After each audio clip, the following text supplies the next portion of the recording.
Ia ziceți, băi, tată, sunteți pregătiți să scăpați de greutățile care vă apasă? Uite atât mai aveam să plec la Chinezia și nu mai eram aici. Iar încep, mă, tată. Hai, te rog, nu la chef. Auzi, Gigi, dar acolo sper că avem toate condițiile. Știi că eu nu pot să dorm dacă n-au pijamale de mătase. Dar la DJ ai pijamale de mătase? Că uneori am impresia că dormi acolo la cât te văd pe ecran. Iar vorbește aiurea, Gigi.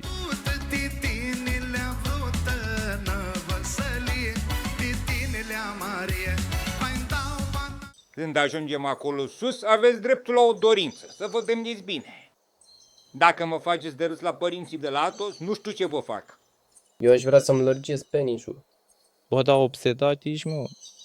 Bă, Luțule, dar chiar nu ți-e rușine, bă? Luțule, nu știu cum să zic, dar ar trebui să vezi un psiholog. Hai, băi, tată, că mai avem puțin și ajungem. Să vă puneți acum dorința. I told you, the transition is not positive. You can't win this way. E chef mare, chilata chita, chica chica chica, cel mai tare, chilata chita, chica chica chica. La fiecare apartament cumpărat primești 2 bilete la meciul cu Metaloglobus. Grăbește-te, oferta e limitată. Ia ziceți, copii, ce v-ați dorit? Sănătate, na, Gigi.